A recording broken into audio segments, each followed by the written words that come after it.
তাহলে আমরা একটা ভাইরাস আঁকি। তাহলে ভাইরাস আঁকার আগে আপনাদের কয়েকটা জিনিস বলে দেই যে কাহিনীটা কোথায় হয়। তুমি তো একটা কথা সবসময় বলে ফেলো যে ভাইরাস কথাটা যখন মুখ দিয়ে তুই বাইর করিস তখন বাইর করার সময় একটা কথা বলে ফেলিস, ভাই ভাই ভাই ভাইরাস হচ্ছে অকোষীয়। তুমি এই কথাটা বলে শুরু করো যে ভাইরাস অকোষীয়। তো এই কথাটা কেন বলো, বা এই কথাটা বলার সময় তোমার কেন পড়াশোনা চেঞ্জ হয়ে যায়, কি কি চেঞ্জ আসে? অলওয়েজ রিমেম্বার, ভাইরাসের মধ্যে দুইটা জিনিস থাকতেই হবে, দুইটি থাকতে হবে মাস্ট। আর বাকিগুলো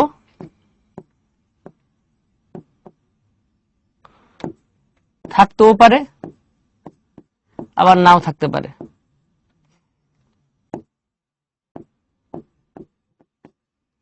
ভাইরাসের মধ্যে দুইটা জিনিস আছে, কেন তারা অকোষীয় একটু পরে আমরা বুঝবো। বাট কাউকে যদি তুমি ভাইরাস বলতে চাও তার মধ্যে দুইটা জিনিস থাকতেই হবে। এক, তার বাইরে একটা আবরণ থাকতে হবে,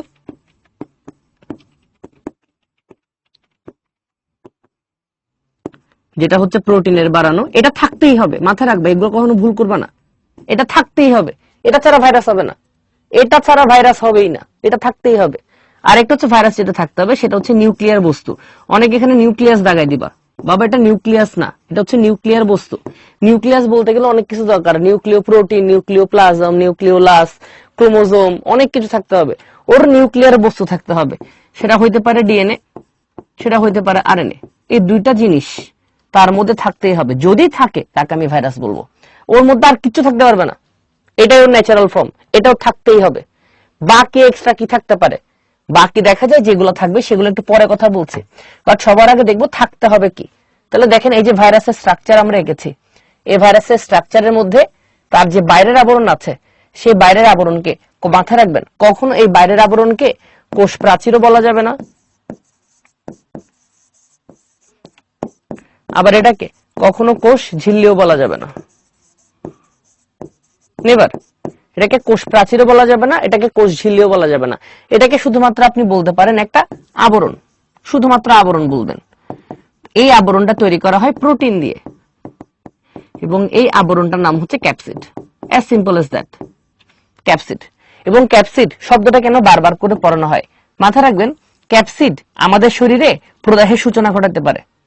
মানে ক্যাপসিডকে দেখা মাত্র আমাদের দেহে ডাব্লিউবিসি গুলা যেগুলো আসে ওদের লোল পড়া শুরু হয়, ওদের লোল পড়ে।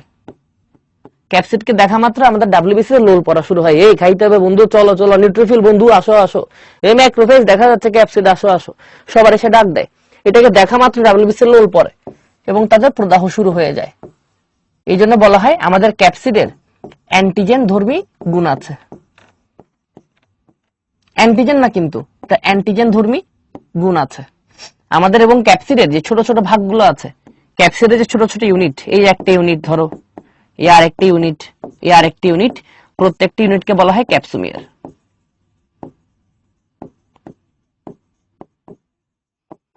প্রত্যেকটি ইউনিটকে বলা হয় ক্যাপসুমিয়ার। তাহলে আমরা কি কি শিখলাম? এক, আমাদের ভাইরাসের বাইরে যে আবরণ আছে এটা কোষ প্রাচীরও না, কোষ ঝিল্লিও না, বিকজ এটা কোষই না, শব্দগুলো আসবেই না।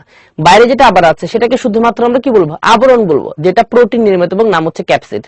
ক্যাপসিডের গুণ কোনটা? ক্যাপসিডকে দেখলে ডাব্লিউবিসি লোল পড়া শুরু হয়, সবাই মিলে বলে বন্ধুরা আসো কাচ্চি আসছে, ব্যাপারটা এরকম। সব ডাব্লিউবিসি ঝাঁপাই পড়ে ক্যাপসিড দেখা মাত্র, বুঝতে পারছেন? তাই বলা হয় সে প্রদাহের সূচনা করতে পারে, তাই তাদের বলা হয় তার মধ্যে অ্যান্টিজেন ধর্মী গুণ দেখতে পাওয়া যায়, একটা কথা। আর দুই, তার ভেতরে যা কিছু আছে, এই ক্যাপসিডের ভেতরে শুধুমাত্র একটা জিনিসই পাওয়া যাবে, আইদার তার মধ্যে তুমি ডিএনএ দেখতে পারবা অথবা তার মধ্যে তুমি আরএনএ দেখতে পারবা। হয় তার মধ্যে ডিএনএ আছে, না হয় তার মধ্যে আরএনএ আছে।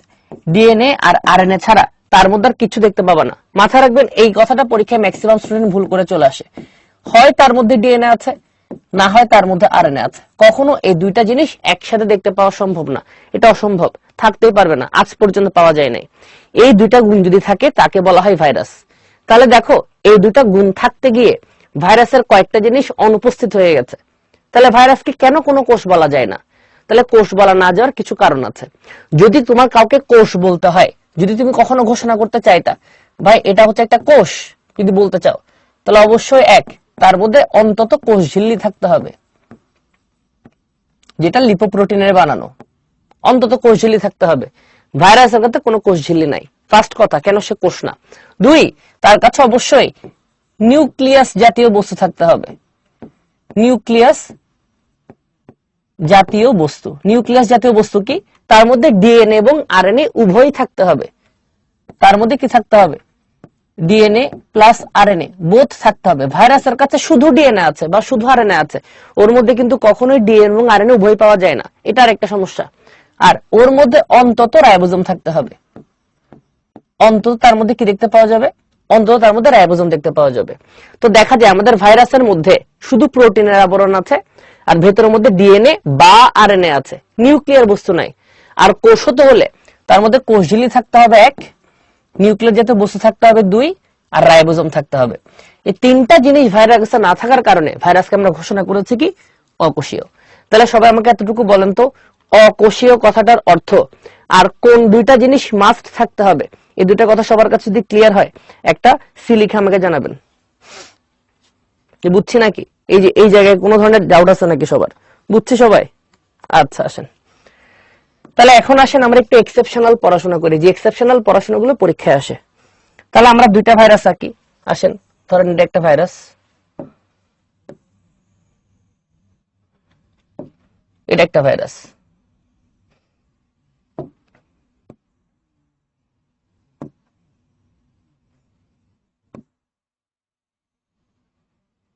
ওকে, তাহলে আমরা নরমাল বুঝাই দিই ভাই, এটা হচ্ছে ক্যাপসিড। এটা নিয়ে খুব বেশি কথা বলার প্রয়োজন নাই, আমরা বুঝে গেছি এটা হচ্ছে ক্যাপসিড, এটা হচ্ছে ক্যাপসিড। আর ধর এটার ভিতরে একটা ডিএনএ আছে, যদি এটার মধ্যে ডিএনএ থাকে তাহলে এটা হচ্ছে একটা ডিএনএ ভাইরাস। আর এটার মধ্যে যদি ডিএনএ থাকে, আরএনএ থাকে, তাহলে এটা হচ্ছে একটা আরএনএ ভাইরাস। এই জায়গায় কারো কোনো সমস্যা হওয়ার কথা না, খুব ন্যাচারাল কথাবার্তা, মানে বেসিক কথাবার্তা আর কি। এই জায়গায় কোনো ধরনের মারামারি হওয়ার চান্স নাই। একটু মনে রাখবা, যেটা সবসময় যেটা মনে রাখতে হবে, ডিএনএ ভাইরাস না সর্বদা প্রাণীকে আক্রমণ করতে পছন্দ করে।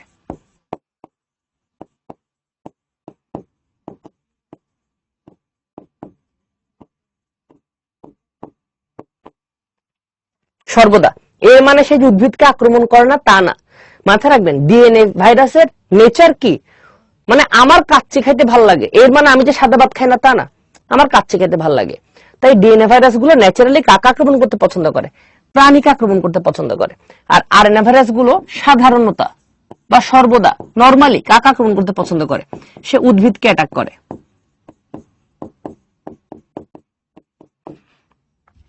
আবার ওরা যে কখনো প্রাণীকে আক্রমণ করবে না তা না, ওরাও প্রাণীকে আক্রমণ করবে, বাট ওরা কি করবে?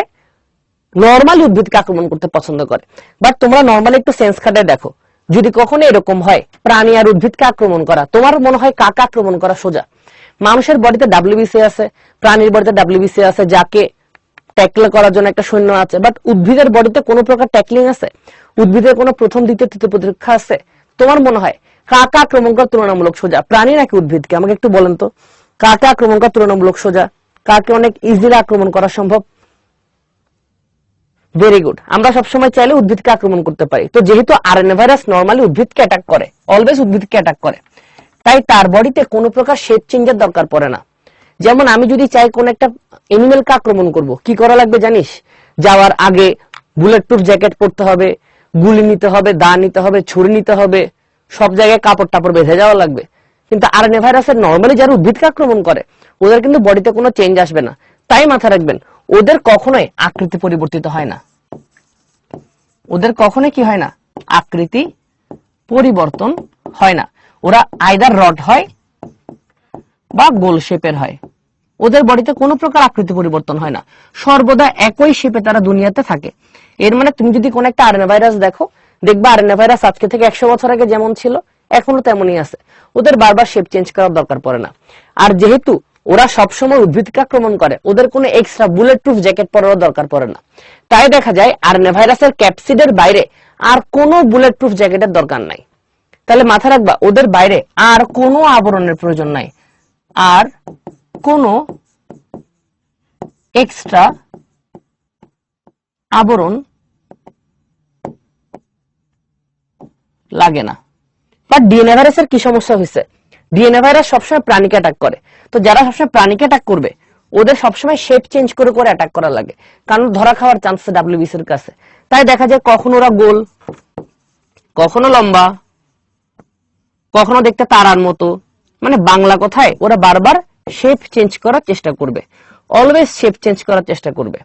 আর ওরা নিজেদেরকে বাঁচানোর জন্য, যেহেতু আমাদের বডি প্রচন্ড পরিমাণ এফেক্টেড, সেকেন্ড আছে, ফার্স্ট আছে, থার্ড আছে, সবাই মিলে মারতেছে ভাইরাস ব্যাকটেরিয়াকে। এনকে কোষ আছে, ইন্টারফেরন আছে, সবাই মিলে ভাইরাসকে কোপাইতেছে। তাই ডিএনএ ভাইরাস চিন্তা করে কি, যাই তাহলে আমি একটা বুলেট প্রুফ জ্যাকেট পরে আসি। For that reason DNA virus তার ক্যাপসিডের বাইরে এক্সট্রা আবরণ একটা ক্রিয়েট করে ফেলে। এই এক্সট্রা আবরণ যেটা ক্রিয়েট করতে দেখেছো, এই আবরণটাকে বলা হয় এনভেলাপ। তাহলে মাথা রাখবেন, শুধুমাত্র ডিএনএ ভাইরাস না, এটা আরএনএ ভাইরাসের বাইরেও থাকতে পারবে। ভুল করিও না, আগে বুঝতে হবে এটা, ভাই আমার এনভেলাপ কেন দরকার? আমি ডিএনএ হই আর আরএনএ হই। যদি আমি কখনো কোনো প্রাণীকে অ্যাটাক করি বা মানুষকে অ্যাটাক করি, তবে সেখানে আমার একটা মায়ের খাওয়ার চান্স আছে। সেই মায়ের হাত থেকে বাঁচার জন্য আমি এনভেলাপ গায়ে দিয়েছি। যেহেতু আরএনএ ভাইরাস নরমালি উদ্ভিদকে অ্যাটাক করে, তা আরএনএ ভাইরাসের নরমালি কোনো এনভেলাপ থাকে না। বাট যদি আরএনএ ভাইরাস কখনো কোনো প্রাণীকে অ্যাটাক করে, অলওয়েজ রিমেম্বার, তখন আরএনএ ভাইরাসের গায়ে এনভেলাপ আসতে পারে। সবাই কিন্তু ভুল করে বসে থাকে, সবাই আরএনএ ভাইরাসের কখনো এনভেলাপ থাকে না, থাকবে যদি সে প্রাণীকে অ্যাটাক করে। ঠিক সেভাবে যদি কখনো ডিএনএ ভাইরাস কোন একটা প্রাণীকে অ্যাটাক করে, অ্যাটাক করার সময় তার একটা এনভেলাপ আসবে। এই এনভেলাপ যুক্ত ভাইরাসগুলোকে বলা হয় আবরণী ভাইরাস বা আবরণযুক্ত ভাইরাস। আর যাদের এনভেলাপ নাই ওদেরকে বলা হয় নগ্ন ভাইরাস। তাহলে মাথা রাখবেন, এনভেলাপ কিন্তু কখনো কোনো ভাইরাসের প্রাইমারি ক্যারেক্টার না। এটা শুধু যুদ্ধের সময় ওরা গায়ে দেয়, যুদ্ধের সময় ওদের গায়ে চলে আসে। এই যদি না থাকে তাকে বলা হয় নগ্ন ভাইরাস। তো এনভেলাপ ভাইরাস কারা আছে? সব থেকে ডেঞ্জারাস ভাইরাস গুলোর গায়ে এনভেলাপ থাকে। যেমন তোমরা মনে রাখতে পারো ছি, ছি ছি দিয়ে মনে রাখতে পারো, ছি তোমার গায়ে এনভেলাপ আছে। ছি ছি দিয়ে কারা কারা? সি দিয়ে হচ্ছে করোনা, এইচ দিয়ে হচ্ছে এইচআইভি, এইচ দিয়ে হচ্ছে তোমার হারপিস, আই দিয়ে হচ্ছে ইনফ্লুয়েঞ্জা। এসব ভাইরাসের গায়ে সব সময় কি থাকে? এনভেলাপ থাকে। আর বাকি ম্যাক্সিমাম ভাইরাস হচ্ছে নগ্ন virus. But always remember, DNA virus normally প্রাণীকে আক্রমণ করলেও তার উদ্ভিদকে আক্রমণ করতে পারে। আবার আরএনএ ভাইরাস সবসময় উদ্ভিদকে আক্রমণ করলেও তারাও প্রাণীকে আক্রমণ করতে পারে। যদি আরএনএ ভাইরাস কখনো প্রাণীকে অ্যাটাক করে, তবে তাদেরকে এনভেলাপ চলে আসবে। যেমন আমরা যতক্ষণ ধরে পড়লাম, আমরা কি সিম্পল একটা এক্সাম্পল দিই। এইচআইভি এটা একটা আরএনএ ভাইরাস, হারপিস এটা একটা আরএনএ ভাইরাস, করোনা এটা একটা আরএনএ ভাইরাস। কিন্তু তুমি একটু আগে কি পড়লা? আরএনএ ভাইরাস সর্বদা কি হয়? উদ্ভিদকে অ্যাটাক করে। বাট মাথায় রাখবেন, সর্বদা অ্যাটাক করলেও তারা মাঝে মাঝে প্রাণীকে অ্যাটাক করতে পারে।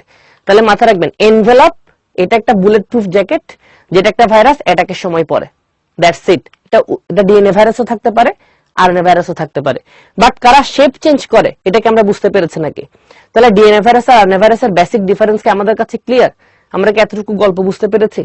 যদি বুঝতে পারি তাহলে আমাকে একটু বলবেন যে শুভ ভাই আমাদের কাছে এনভেলাপের কাহিনীটা ক্লিয়ার। এনভেলাপ কথাটা আমরা বুঝতে পেরেছি সবাই? Very good. আসেন তো আমাদের ডিএনএ ভাইরাস গুলো মনে রাখার উপায় আছে কিছু, একটু পরে আমরা পড়বো ডিএনএ ভাইরাসের জিনিসগুলো বোঝার কি কি আছে। বাট আশা করি এতটুকু জায়গায় কারো কোনো সমস্যা নাই, সবাই বুঝতে পেরেছেন। Very good. এখন আসেন আক্রমণের সময় বা তুমি যখন একটা ভাইরাসকে কালেক্ট করবা, তখন একটা ভাইরাসের মধ্যে কি কি দেখতে পাচ্ছ তার উপর ডিপেন্ড করে ভাইরাসকে একটু ভাগ করা হয়। যেমন আমি খুব সিম্পলি যদি বলি, ভাইরাসকে প্রধানত দুই ভাগে ভাগ করা হয়। একটা হচ্ছে সম্পূর্ণ ভাইরাস,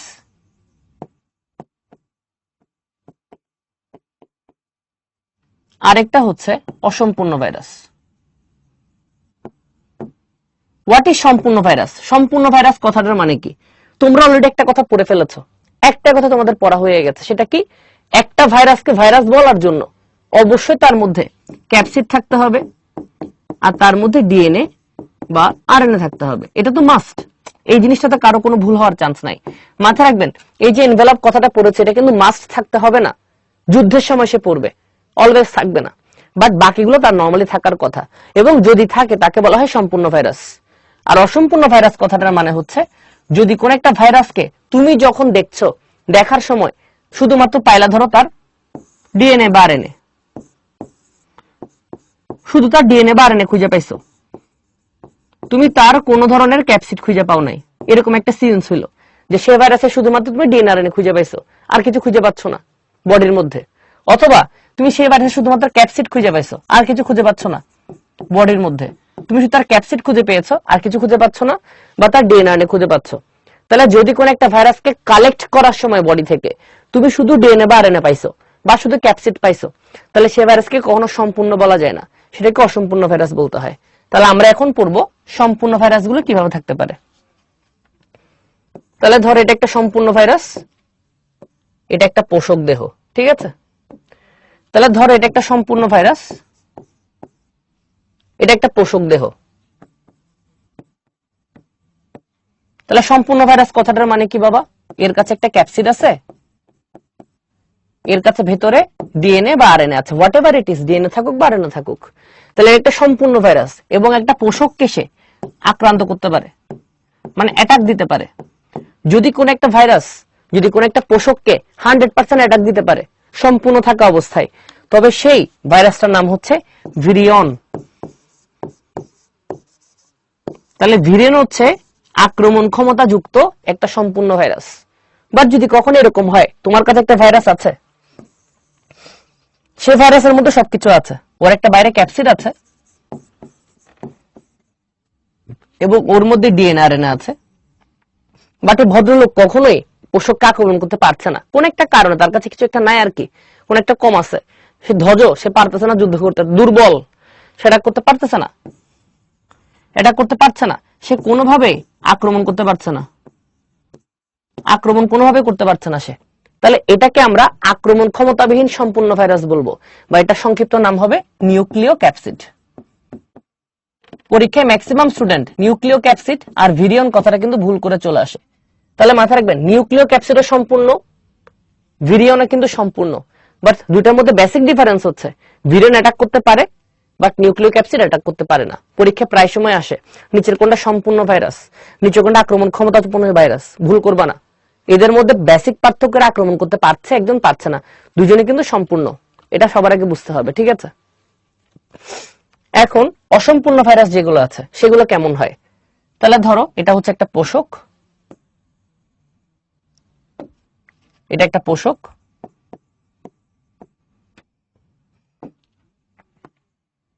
এবং এ পাশে তোমার একটা ভাইরাস ছিল যার মধ্যে একটা ডিএনএ আরএনএ আছে। তাহলে এটা হচ্ছে একটা সম্পূর্ণ ভাইরাস ছিল আগে, ঠিক আছে, পারফেক্ট ভাইরাস ছিল, তার মধ্যে ক্যাপসিডও আছে, ভাইরাস ডিএনএ আরএনএ আছে, চমৎকার অ্যাটাক করতে পারে সে। বাট পোষক তাকে আক্রমণ করে বসে আছে, মানে আমাদের বডির কথা চিন্তা কর না, পোষক তাকে আক্রমণ করতে বসে আছে। তাহলে পোষক যদি ওকে আক্রমণ করে সামহাও, তাহলে দেখা যায় আক্রমণের ফলে কি সমস্যা হয়েছে জানেন? আক্রমণের ফলে তার যে বাইরের ক্যাপসিড আবরণ যেটা আছে, তার বাইরের ক্যাপসিড আবরণটা সম্পূর্ণভাবে নষ্ট হয়ে গেছে। আক্রমণের ফলে তার ক্যাপসিডটা সম্পূর্ণভাবে নষ্ট হয়ে গেছে, ওর ক্যাপসিড ড্যামেজড। তাহলে তার যদি কখনো ক্যাপসিড ড্যামেজড হয়ে যায়, তাহলে তার মধ্যে শুধুমাত্র কি পড়ে আছে? তার মধ্যে তখন শুধুমাত্র পড়ে থাকবে ডিএনএ বা আরএনএ, ডিএনএ বা আরএনএ। তাহলে দেখো এই ভাইরাসের স্ট্রাকচারে আর কিন্তু কখনো কোনো ক্যাপসিড নাই, শুধুমাত্র কি পড়ে আছে? ডিএনএ বা আরএনএ পড়ে আছে। তাহলে তোমরা আমাকে বলো, যদি তার থেকে তুমি ক্যাপসিডটাই খুঁজে নিয়ে ফেলো, তাহলে তার ডিএনএ বা আরএনএ পড়ে আছে, তোমার কি মনে হয় এটা কি অনেক শক্তিশালী অবস্থায় আছে নাকি দুর্বল অবস্থায় আছে? কি মনে হয়? দেখে কি মনে হচ্ছে? এটা কি অনেক বেশি শক্তিশালী না অনেক দুর্বল? যদি জামা কাপড় খুলে ওর থেকে নিয়ে ফেলো, অনেক দুর্বল না? Very good. তাহলে বলো, ও কি কখনো প্রাণীকে অ্যাটাক করতে পারবে নাকি উদ্ভিদকে অ্যাটাক করতে পারবে? যদিও দুর্বল হয়ে যায়, তাহলে ও নরমালি কাকে অ্যাটাক করতে পারে, প্রাণী নাকি উদ্ভিদ? কি মনে হয় কাকে অ্যাটাক করার পারার কথা? কাকে অ্যাটাক করতে পারার কথা? উদ্ভিদকে। তাহলে মাথায় ওর উদ্ভিদকে অ্যাটাক করবে, প্রাণীকে কখনো অ্যাটাক করতে পারবে না, কারণ ও দুর্বল হয়ে গেছে। এই ধরনের ভাইরাসকে বলা হয় ভিরিয়য়েড।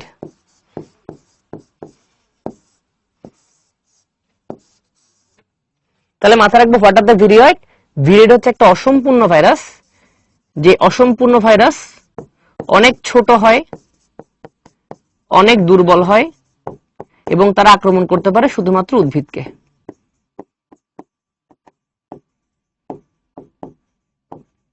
আবার উল্টা দিক থেকে চিন্তা করো, আরেকটা ভাইরাস তোমার কাছে ছিল, যে ভাইরাসের মধ্যে একটা সুন্দর ডিএনএ ছিল, পোষক আক্রমণ করছে, এবং পোষক আক্রমণ করার কারণে তার যে ভেতরে ডিএনএ আছে সেই ডিএনএটা নষ্ট হয়ে গেছে।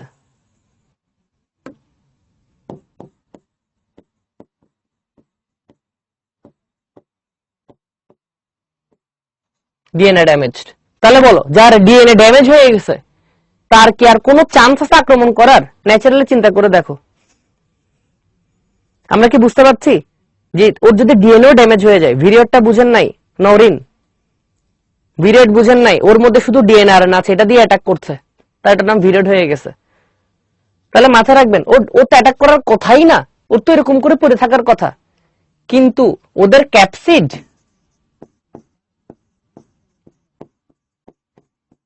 যেটা আছে, এই ক্যাপসিডকে আমাদের বডি ন্যাচারালি প্রচন্ড পরিমাণে ভয় পায়।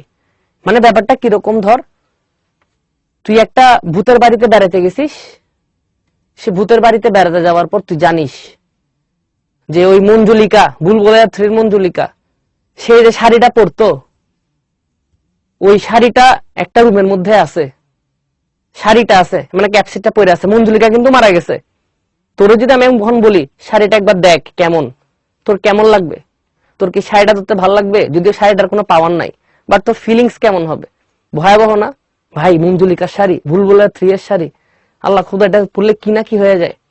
তো দেখা যায় এসব ভাইরাস এত বেশি পাওয়ারফুল, ওদের ক্যাপসিড যদি শরীরে কোথাও পড়ে থাকে তাহলে ওদের থেকে ডাব্লিউবিসি 1 হাত দূরে থাকে, ডাব্লিউবিসি ধারা কাছে আসে না, ওরা এত বেশি ডেঞ্জারাস, ডাব্লিউবিসি থেকে 1 হাত দূরে থাকে। এই জিনিসগুলো এত ডেঞ্জারাস যে এরা যদি কোনো জায়গায় থাকে তাকে সবাই সালাম দিয়ে হাঁটে দূর থেকে, ভাইজান সালাম আলাইকুম ভাই, সালাম আলাইকুম ভাই, এরকম করে হাঁটে। ওরা কেউ ভরে টাচও করে না। ওর ক্যাপসিডটা এত পাওয়ারফুল ক্যাপসিড, ওর ক্যাপসিডে অ্যান্টিজেন পাওয়ার অনেক বেশি। এই ধরনের ভাইরাসকে বলা হয় প্রিয়ন। তাহলে মাথা রাখবেন, যদি কালেকশন করার সময় আপনি শুধুমাত্র কোন একটা ভাইরাসের খোলস পান বা প্রোটিনটা পান, তাকে বলে প্রিয়ন। যদি শুধুমাত্র ডিএনএ আরএনএ পাও তাকে বলে ভিরয়েড। অলওয়েজ রিমেম্বার, ভিরয়েড সর্বদা দুর্বল হবে এবং উদ্ভিদকে অ্যাটাক করবে। আর প্রিয়ন যেটা আছে সেটা কাউকে নরমালি অ্যাটাক করে না, বাট প্রিয়ন যদি কখনো আমাদের ব্রেনে জমে যায়, কোন একটা ভুলবশত, রেয়ার কেস, 1 লাখ জনের একজনের হয়, যদি কখনো প্রিয়ন ভুলবশত তোমার ব্রেনে জমে যায়, তাহলে তোমাদের ব্রেনের ওখানে ডাব্লিউবিসি ম্যালফাংশন করা শুরু করে, উল্টাপাল্টা কাজ করে, ভৌতিক কাজকর্ম করা শুরু করে, তখন আমাদের ব্রেন উল্টাপাল্টা সিগন্যাল দেয়। এই ধরনের রোগকে বলা হয় কুরু রোগ। মাথায় রাখবেন, কুরু রোগ কিন্তু ভাইরাসের আক্রমণ হয় না। কুরু রোগ কেন হয় কেউ জানে না, বাট কুরু রোগের সময় আমাদের ব্রেনে প্রিয়ন দেখতে পাওয়া যায়। তো সায়েন্টিস্টরা ওকে বলা হয় একটা ভৌতিক ভাইরাস বলে ওদেরকে। ওদের শুধুমাত্র ক্যাপসিড আমাদের বডিতে হাল্লা মাচায় দেয়, সবাইকে ভয় পাওয়ায় দেয় কি হয়েছে না কি হয়েছে। তাহলে আমাদের সম্পূর্ণ কোনটা অসম্পূর্ণ কোনটা এটা একটু বুঝতে হবে। সবাই কি বুঝতে পারছেন what is the difference between prion and viroid? সবাই কি বুঝতে পারছেন কাহিনী কোথায়? নিউক্লিয় ক্যাপসিড কিন্তু দেখতে সম্পূর্ণ, শুধু অ্যাটাক করতে পারে না, মাথায় রাখবেন। এখন হচ্ছে লাস্ট টাইপের ভাইরাস, যেটা হচ্ছে বন্ধু ভাইরাস। এটা হচ্ছে যে মেরে ইয়ার টাইপ ভাইরাস আর কি। তো আমাদের 2টা ভাইরাস আছে, 2টা ভাইরাসের নাম পড়বা। এটা হচ্ছে হেপাটাইটিস বি, মানে 2 দেহ 1 প্রাণ আর কি। এটা হচ্ছে হেপাটাইটিস বি, হেপাটাইটিস ডি। তো হেপাটাইটিস বি আর হেপাটাইটিস ডি ধর একটা পোষক পাইছে, ধরো যুদ্ধে গেছিল হেপাটাইটিস বি, ও কি যুদ্ধ করছে এবং যুদ্ধ করে ভিতরে ঢুকে গেছে। ও কখনো একা, সে পোষক দেহের খাবার খাবে না, বন্ধু ছাড়া সে চলবে না। সে হেপাটাইটিস ডি কেও ডাক দিবে, ভাইজান আপনিও যদি একটু আসেন, চলেন দুজন মিলে পার্টি করি। উল্টাও হইতে পারে, ধরো হেপাটাইটিস ডি কখনো পোষকের মধ্যে ঢুকছে, সে হেপাটাইটিস বি কে ডাক দিবে, ভাইজান আপনিও চলেন আমরা পার্টি করি। তাই দেখা যায় কিছু ভাইরাস আছে তারা কখনো একা আক্রমণ করে না, তারা আক্রমণ করার সময় তার বন্ধুকেও নিয়ে যায়।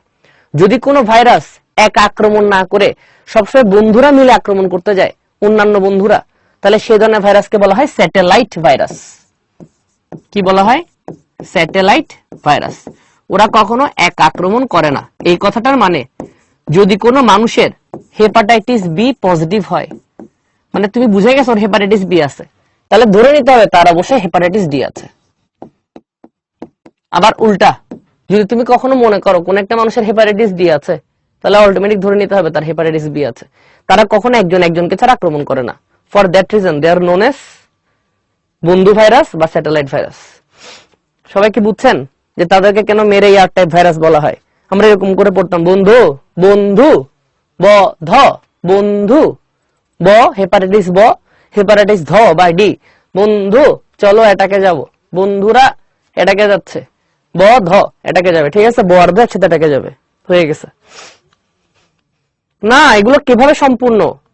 সবাই কি বুঝছেন এরা যে সবাই অসম্পূর্ণ?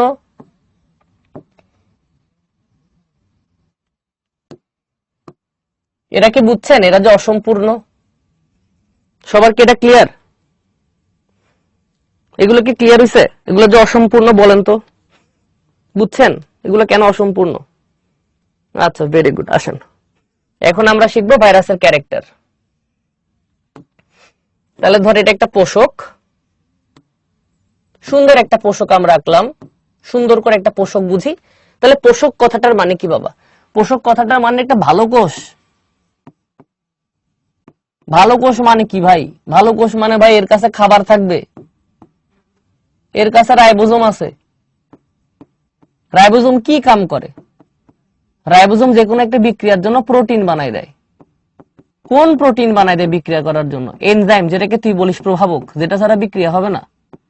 আবার তার কাছে কি আছে সোনামণি? ওর কাছে মাইটোকন্ড্রিয়া আছে, ও শক্তি বানাইতে পারে। আবার ওর কাছে সুন্দর একটা ডিএনএ আছে, যে ডিএনএটা রেপ্লিকেশন করতে পারে। মানে এগুলো হচ্ছে একটা পারফেক্ট সংসার, একটা পোষক একটা পারফেক্ট সংসার। ওর মধ্যে কোনো কিছুর কমতি নাই, ও সব কিছু দুনিয়ার করতে পারে। কিন্তু ওর পাশে যেগুলো আছে ওগুলো হচ্ছে ফকির। এটা হচ্ছে ফকির ভাইরাস, ঠিক আছে? তাহলে এটা কিন্তু পোষক আর এটা কিন্তু ফকির। ফকির কথাটার মানে কি? ভাইরাসকে কেন ফকির বলা হইতেছে? ধর এই ভাইরাসটা পোষকের বাইরে আছে, সে একা একা আছে, ভাইরাসটা এখন সিঙ্গেল কন্ডিশনে আছে। তাহলে সিঙ্গেল কন্ডিশন থাকা কথাটার মানে কি? ভাইরাসের মধ্যে শুধুমাত্র একটা ডিএনএ আছে। তাহলে ভাইরাসের মধ্যে ডিএনএ ছাড়া আর কিচ্ছু নাই। তাহলে দেখ, ভাইরাসের মধ্যে কোনো প্রকার খাদ্য নাই। যে ভাইরাসে কোনো প্রকার খাদ্য নাই, সে ভাইরাসের কখনো কোনো প্রকার বৃদ্ধি হবে না। কেন বৃদ্ধি হবে না? কারণ এই খাদ্য না থাকার কারণে সে কখনো বিক্রিয়া করতে পারবে না। খাদ্য নাই, বিক্রিয়া নাই, বৃদ্ধি নাই। বিক্রিয়া যেহেতু নাই, তার মধ্যে কোনো বিপাকও নাই, কোনো হজম টজম কিচ্ছু হচ্ছে না, খাচ্ছেই না, আবার হজম করবে কি? গরিব। বৃদ্ধি নাই, বৃদ্ধি যেহেতু নাই, তার কখনো বাচ্চাও হবে না, সে কখনো কোনো রিয়াকশন দিবে না। মোট কথা, সে একটা জড় বস্তুর মতো শরীরের বাইরে পড়ে থাকবে। ওর মধ্যে কোনো গুণ দেখতে পারবি না, এমনকি ওর উপর কোনো অ্যান্টিবায়োটিকও কাজ করবে না। প্রশ্ন আসতে পারে, ভাইয়া ভাইরাসের বিরুদ্ধে অ্যান্টিবায়োটিক কেন কাজ করে না? নাম পর, অ্যান্টিবায়োটিক। যে বেঁচে আছে তাকে মারাই আমার কাজ, তাহলে আমার নামে অ্যান্টিবায়োটিক। শুভ ভাই একটা অ্যান্টিবায়োটিক কেন? শুভ ভাই জীবন্ত মানুষগুলোকে মেরে ফেলে, তাই শুভ ভাই অ্যান্টিবায়োটিক। ভাইরাস কি বেঁচে আছে? ওর মধ্যে কোনো বিক্রিয়া হইতেছে? কোনো গ্রোথ আছে? কখনো বাচ্চা দেয়, খাবার বানায়, শক্তি ইউজ করে? কিচ্ছু করে না। ও তো মরেই পড়ে আছে, ডেড, কোনো কাজ করে না সে কোষের বাইরে যখন থাকে। তাই ভাইরাসের বিরুদ্ধে কখনো কোনো অ্যান্টিবায়োটিক কাজ করে না, কখনো কাজ করে না। ওর বিরুদ্ধে কোনো অ্যাসিড কাজ করে না, ওর বিরুদ্ধে কোনো লবণ কাজ করে না, ওর বিরুদ্ধে কোনো বেস কাজ করে না, ওর বিরুদ্ধে কারো কোনো ফাংশন নাই। কেন নাই? কারণ ভাই ও তো ডেড অলরেডি, ওরে কি মারবা? বাট এই ভাইরাসটা যার মধ্যে ডিএনএ আছে, এই ভাইরাসটা যদি কখনো পোষকের মধ্যে প্রবেশ করে, তাহলে পোষকের মধ্যে প্রবেশ করার পর সে কি করবে? ধরে এই ভাইরাসটা এখানে আসছে, এই সে ভাইরাসটা, এই ভাইরাসটা এখানে চলে আসছে। তাহলে দেখ, পোষকের মধ্যে ঢোকার পর সে কি বলবে? ভাই যদি আমার একটু শক্তি দেন খুব ভালো হয়, ভাই যদি আপনি আমার একটু এনজাইম দেন খুব ভালো হয়, একটু ব্যবহার করতাম আর কি, ভাই আপনার বাসায় আসছি, যদি একটু করে খাবার দিতেন, স্যার যদি একটু খাবার দেন খুব ভালো হয়, স্যার অনেকদিন কিছু খাই নাই স্যার, অল্প কিছু খাবার দিলে খুশি হইতাম স্যার। সে কোষগুলোকে রিকোয়েস্ট করবে। তো রিকোয়েস্ট করে সে কি নিবে? এক, সে কোষ থেকে খাদ্য নিবে। যদি খাদ্য নেয় তার মধ্যে বিক্রিয়া হবে, যদি বিক্রিয়া হয় তার মধ্যে বিপাক হবে, যদি বিপাক হয় তার মধ্যে বৃদ্ধি হবে, আর বৃদ্ধি যদি হয় সে বাচ্চা জন্ম দিতে পারবে। আর কোষের মধ্যে ও থেকে থেকে ওই কোষের সব কালচার শিখে নিবে, কোষ কেমনে চলে, কোষ কেমনে কি কাজ করে, কোষের দুর্বলতা কি, কোষের সবলতা কি, মানে সে কোষের সাথে অ্যাডাপ্ট করবে। প্রত্যেকদিন ভাইরাস কোষে ঢুকবে, কোষের সব কালচার শিখবে, যে ওই ম্যাডাম কেমন, ওই ম্যাডামের কোষটা কেমন, ওই ম্যাডামের কোষে কি আছে একটু শিখি আমরা, সবকিছু ওই কোষের ব্যাপারে শিখে নিবে, সে পারফেক্টলি শিখে নিবে, পারফেক্টলি শিখে নিবে। মানে ভাইরাস দিন দিন তার বডিতে ঢুকে অ্যাডাপ্ট করার চেষ্টা করবে। অ্যাডাপ্ট করতে করতে ভাইরাস একদিন নিজেকে চেঞ্জ করে ফেলবে, বদলায় ফেলবে, এবং এই চেঞ্জকে বলা হয় প্রকরণ, বা ইংরেজিতে বলা হয় মিউটেশন। মানে ভাইরাস তোমার বডিতে থাকতে একদিন শিখে যাবে। তাই ভাইরাস যখন তোমার বডিতে থাকে, সে তোমার বডির সাথে অ্যাডাপ্ট করতে করতে একদিন পার্মানেন্টলি চেঞ্জ হয়ে যাবে, সেটাকে বলে প্রকরণ বা মিউটেশন। এই যে ভাইরাস বডির বাইরে আছে, সে কিছু করতে পারতেছে না, খাবার নাই, গ্রোথ নাই, বাচ্চা নাই, বিক্রিয়া নাই, বিপাক নাই, কেউ তার উপর কাজ করে না, সে কার উপর কাজ করে না, এটাকে বলে জড় বৈশিষ্ট্য। করে না করে না করে না করে না করে না শব্দগুলো থাকলো তো জড় বৈশিষ্ট্য। বাট সে যখন কোষের মধ্যে ঢুকবে, খাবার নিবে, শক্তি নিবে, বিক্রিয়া করবে, বিপাক করবে, বড় হবে, বাচ্চা দিবে, শিখবে, কোষ কেমনে চলে না চলে, অ্যাডাপ্ট করবে, শিক্ষিত হবে, ডিগ্রি নিবে, অ্যাডাপ্ট করবে, চেঞ্জ করবে, প্রকরণ করবে, তার মধ্যে বৈচিত্র্য আসবে, মিউটেশন আসবে। এগুলোকে বলা হয় কি? জীবীয় বৈশিষ্ট্য। তাহলে সবাই কি গল্পটা বুঝছেন? তোমরা দিন ধরে খালি মুখস্থ করছো, হই হই হই এ ও আই এ ই আ ও এ এ এ ভাইরাস ভাইরাস ভাইরাস ভাইরাস হলো এটি এ এ পড়তেছো। বুঝছো কাহিনী এবার? কেন তার মধ্যে জীবীয় আর জড় বৈশিষ্ট্য ভাগ করা হয়েছে? সবার কাছে ক্লিয়ার? কখন প্রকরণ দেখাবে, কখন প্রকরণ দেখাবে না, বুঝছেন? সবার কাছে গল্পগুলো কি ক্লিয়ার? বুঝছেন নাকি ভুল করবেন? বুঝছি আমরা সবাই? Very good. আসেন তাহলে, এতটুকু আমাদের কোনো প্রকার সমস্যা নাই আর।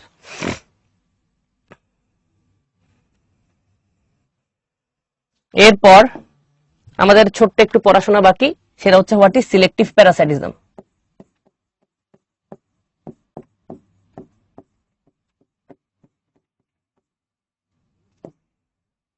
সিলেক্টিভ প্যারাসাইটিজম কথাটার মানে হচ্ছে, আমাদের যে ভাইরাসটা আছে, এটা একটা ভাইরাস, এই ভাইরাসটা যেই কোষে একবার ঢুকবে, সেই কোষের, ধরো এটা একটা সিম্পল টাইপের কোষ, এটা একটা স্কিনের কোষ, হ্যাঁ এটা একটা স্কিনের কোষ, তাহলে কোন একটা কারণে, কারণগুলো আমরা জানি না, মানে এটা আমার জ্ঞানের ঊর্ধ্বে আর কি, আমিও জানি না, আমি তো ছোট মানুষ, আমার আগে পৃথিবীতে আরো কত ঘটনা ঘটে গেছে আমি জানি না, কেউ বুঝতে পারে না আজ পর্যন্ত। এটাই মানুষের সীমাবদ্ধতা, মানুষ শুধু যতটুকু দেখে ততটুকুই বুঝে, আগের ঘটনা বুঝে না। ধরো এটা একটা চিকেন পক্সের ভাইরাস, হ্যাঁ চিকেন পক্সের ভাইরাস। তো আমাদের চিকেন পক্সের ভাইরাস পৃথিবীতে কত কত কোটি বছর আগের ঘটনা আমি জানি না বাবা। একবার আমাদের চিকেন পক্সের ভাইরাস আমাদের একটা চামড়ার কোষে ঢুকছিল, চামড়ার কোষে, মানে হচ্ছে স্কিনের কোষে। আমরা তো মনে হয় জানি আমাদের এক একটা কোষের এক এক রকম ফিচার, নিউরন দেখতে একরকম, যকৃত দেখতে একরকম, চোখ দেখতে একরকম, কান দেখতে একরকম, এক এক কোষের এক এক ফিচার থাকবে, এটাই নর্মাল। ধরো কোন একটা দিন চিকেন পক্সের ভাইরাস স্কিনের বা চামড়ার কোষে ঢুকছে, ঢোকার পর সে এখানে ছিল, এখানে খাবার খাইছে, খাবার খাওয়ার পর বাচ্চা দিছে, বাচ্চা দেওয়ার পর এখানে পড়াশোনা করছে, পড়াশোনা করার পর এখানে সে অ্যাডাপ্ট করছে, অ্যাডাপ্ট করার পর সে এখান থেকে প্রকরণ ক্রিয়েট করছে বা মিউটেশন ক্রিয়েট করছে, মিউটেশন ক্রিয়েট করে সে আরো অনেক ভাইরাসের জন্ম দিছে, সে আরো অনেক ভাইরাসের জন্ম দিছে। তাহলে বলো, এই যে নতুন ভাইরাসের গ্রুপটা ক্রিয়েট হলো চিকেন পক্সের, তারা সব সময় কোন কোষকে অ্যাটাক করতে পছন্দ করবে? চামড়া, চোখ, কান, নাক, মুখ না ব্রেন? তোমরাই বলো, অপশনে বলো, ইনবক্সে বলো। এই যে ওরা স্কিনের কোষে বসে পড়াশোনা করতেছে, অ্যাডাপ্ট করছে, প্রকরণ ক্রিয়েট করছে, ওরা অলওয়েজ কারে পছন্দ করবে? তুমি যদি এই পক্সের কানের মধ্যে বইরা দাও কিচ্ছু হবে না, এই চিকেন পক্সের ভাইরাসের চোখের মধ্যে ঢুকাই দিস কিচ্ছু হবে না, চিকেন পক্সের ভাইরাসকে তুই পানিতে গুলায় শরবতের মতো খাইয়ে ফেলতিস কিচ্ছু হবে না, চিকেন পক্সের ভাইরাস তোমার চুলের মধ্যে জেল আকারে দিলা কিচ্ছু হবে না। কেন হবে না? কারণ চিকেন পক্সের ভাইরাস কোন কোষে থাকা শিখছে? স্কিনের কোষে, এছাড়া অন্য কোনো কোষে থাকতে পারবে না। বুঝতে পারছেন? কাহিনী ক্লিয়ার? এরকম করে একটা ভাইরাস তোমরা নাম শুনেছো, করোনা। আমাদের করোনা নামক যে ভাইরাসটা আছে, এই করোনা ভাইরাসটা আগে বান্দুরের, যে বান্দুর আছে সে বাদুড়ের লাংসের কোষে থাকতো। তো বাদুড়ের লাংসের কোষ আর মানুষের লাংসের কোষ প্রায় 97% ম্যাচ করে। তো আমাদের যে করোনা ভাইরাস আছে ও হচ্ছে লাংসের কোষগুলোকে খুব চমৎকার ভাবে চিনে। তাহলে বলো করোনা ভাইরাস অ্যাটাক করলে সর্বদা কাকে করবে? লাংসের কোষকে করবে। তাই দেখা যায় প্রত্যেকটা ভাইরাসের এরকম পারফেক্ট কিছু কোষ আছে, এসব কোষ ছাড়া সে কখনো অ্যাটাক করতে পারে না। এই ধরনের প্যারাসাইটিজম বা পরজীবিতাকে বলা হয় সিলেক্টিভ প্যারাসাইটিজম বা নির্দিষ্ট বাধ্যতামূলক পরজীবিতা। তাহলে সবার কি নির্দিষ্ট বাধ্যতামূলক পরজীবিতা? কথাটা ক্লিয়ার? একটা ভাইরাস একটা নির্দিষ্ট প্রজাতির একটা নির্দিষ্ট কোষকে আক্রমণ করতে পছন্দ করে, নির্দিষ্ট প্রজাতি নির্দিষ্ট কোষকে আক্রমণ করতে পছন্দ করে। এটাকে বলা হয় সিলেক্টিভ প্যারাসাইটিজম বা নির্দিষ্ট বাধ্যতামূলক পরজীবিতা। যেরকম চিকেন পক্স স্কিনকে পছন্দ করে, করোনা লাংসের কোষকে পছন্দ করে। তোমার যে পোলিও পড়েছো, সেই পোলিও হচ্ছে আমাদের ট্রাকিয়াকে অনেক পছন্দ করে বা শ্বসনতন্ত্রের নালীকে অনেক পছন্দ করে। এরকম করে আরেকটা ভাইরাস পড়তে পারো, হেপাটাইটিস ভাইরাস। হেপাটাইটিস ভাইরাস সবসময় পছন্দ করে কাকে? পছন্দ করে হচ্ছে আমাদের লিভারকে পছন্দ করে। আরো পড়তে চাও? আরো কয়েকটা নাম পড়াই দিব। কি পড়াবো? যেমন আমাদের হচ্ছে Harpic simplex virus. Harpic simplex যে ভাইরাস আছে এটা আমাদের হচ্ছে পায়ু নালীকে পছন্দ করে অনেক বেশি, পায়ু নালীকে পছন্দ করে। তো পরীক্ষায় প্রায় সময় আসতে পারে কোন ভাইরাস কোন কোষকে আক্রমণ করতে পছন্দ করে। তাহলে সবার কি নির্দিষ্টমূলক পরজীবিতা এই টপিকটা ক্লিয়ার? আমরা কি বুঝতে পেরেছি? বলেন তো।